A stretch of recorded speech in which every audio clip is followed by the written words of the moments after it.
英語聞き流し10分間、名作リスニング、英語テキストと MP3 ダウンロード、その他の物語は、ホームページよりご利用いただけます。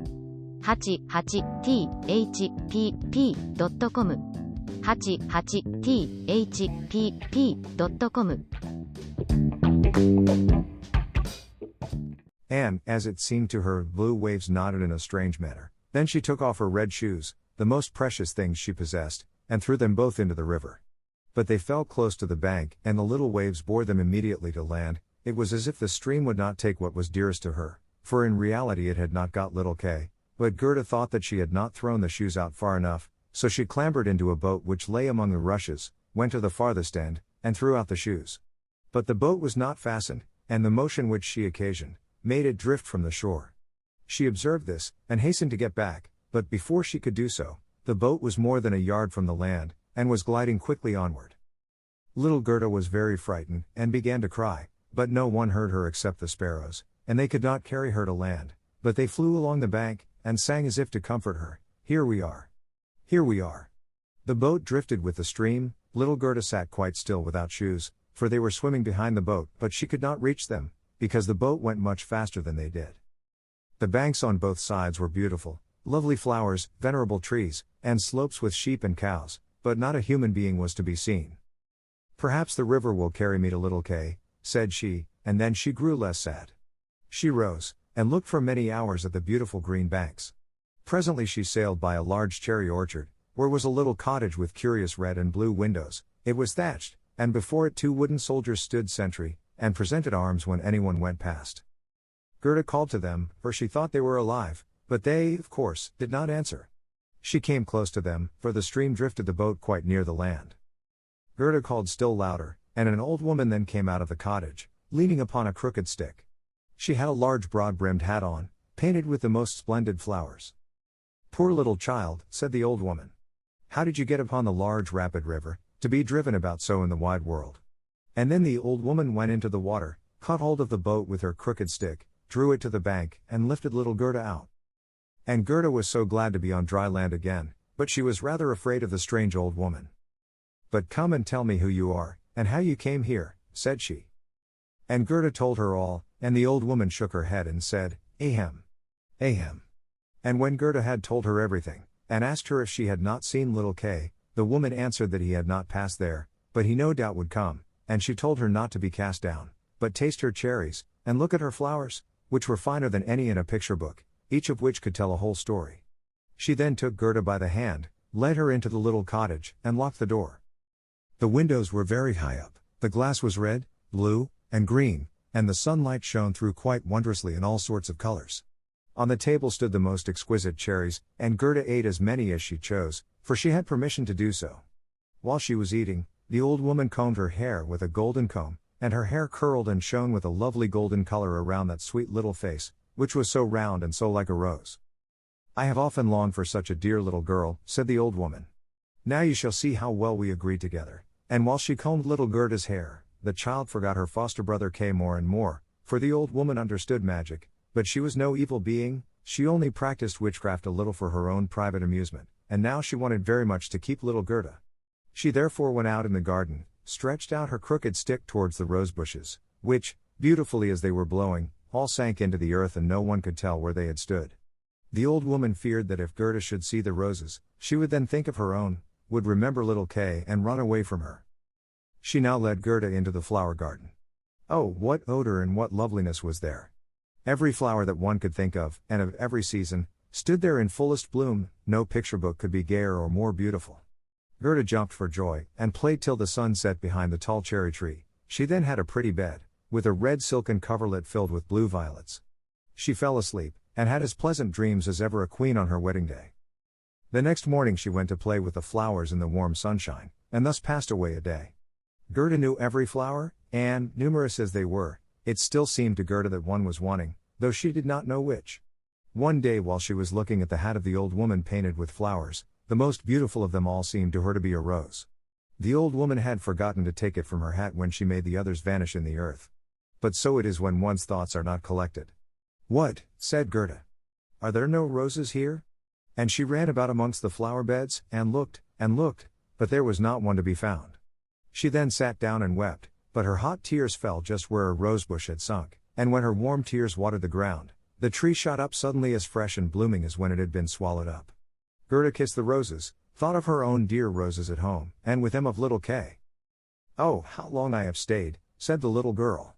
"I intended to look for Kay. Don't you know where he is?" she asked of the roses. "Do you think he is dead and gone?" "Dead he certainly is not," said the roses. "We have been in the earth where all the dead are, but Kay was not there." "Many thanks," said little Gerda, and she went to the other flowers, looked into their cups, and asked, "Don't you know where little Kay is?" But every flower stood in the sunshine, and dreamed its own fairy tale or its own story, and they all told her very many things, but not one knew anything of Kay. Well, what did the tiger lily say? "Hearest thou not the drum? Bum. Bum. Those are the only two tones. Always bum. Bum. Hark to the plaintive song of the old woman, to the call of the priests. The Hindu woman in her long robe stands upon the funeral pile, the flames rise around her and her dead husband, but the Hindu woman thinks on the living one in the surrounding circle, on him whose eyes burn hotter than the flames, on him, the fire of whose eyes pierces her heart more than the flames which soon will burn her body to ashes. Can the heart's flame die in the flame of the funeral pile?" "I don't understand that at all," said little Gerda. "That is my story," said the lily. "What did the convolvulus say?" "Projecting over a narrow mountain path there hangs an old feudal castle. Thick evergreens grow on the dilapidated walls, and around the altar, where a lovely maiden is standing, she bends over the railing and looks out upon the rose. No fresher rose hangs on the branches than she, no apple blossom carried away by the wind is more buoyant. How her silken robe is rustling. Is he not yet come? Is it Kay that you mean?" asked little Gerda. "I am speaking about my story, about my dream," answered the convolvulus. "What did the snowdrops say?" "Between the trees a long board is hanging, it is a swing. Two little girls are sitting in it, and swing themselves backwards and forwards. Their frocks are as white as snow, and long green silk ribbons flutter from their bonnets. Their brother, who is older than they are, stands up in the swing. He twines his arms round the cords to hold himself fast, for in one hand he has a little cup, and in the other a clay pipe. He is blowing soap bubbles. The swing moves, and the bubbles float in charming changing colors. The last is still hanging to the end of the pipe, and rocks in the breeze. The swing moves. The little black dog, as light as a soap bubble, jumps up on his hind legs to try to get into the swing. It moves, the dog falls down, barks, and is angry. They tease him, the bubble bursts. A swing, a bursting bubble, such is my song. What you relate may be very pretty, but you tell it in so melancholy a manner, and do not mention Kay. What do the hyacinths say? There were once upon a time 3 sisters, quite transparent, and very beautiful. The robe of the one was red, that of the second blue, and that of the third white. They danced hand in hand beside the calm lake in the clear moonshine. They were not elfin maidens, but mortal children. A sweet fragrance was smelt, and the maidens vanished in the wood. The fragrance grew stronger, 3 coffins, and in them 3 lovely maidens, glided out of the forest and across the lake. The shining glowworms flew around like little floating lights. Do the dancing maidens sleep, or are they dead? The odor of the flowers says they are corpses, the evening bell tolls for the dead. You make me quite sad, said little Gerda. I cannot help thinking of the dead maidens. Oh. Is little Kay really dead? The roses have been in the earth, and they say no. Ding, dong. Sounded the hyacinth bells. We do not toll for little Kay, we do not know him. That is our way of singing, the only one we have. And Gerda went to the ranunculuses, that looked forth from among the shining green leaves. You are a little bright sun, said Gerda. Tell me if you know where I can find my playfellow. And the ranunculus shone brightly, and looked again at Gerda. What song could the ranunculus sing? It was one that said nothing about Kay either. In a small court the bright sun was shining in the first days of spring. The beams glided down the white walls of a neighbor's house, and close by the fresh yellow flowers were growing, shining like gold in the warm sunrays. An old grandmother was sitting in the air, her granddaughter, the poor and lovely servant just come for a short visit. She knows her grandmother.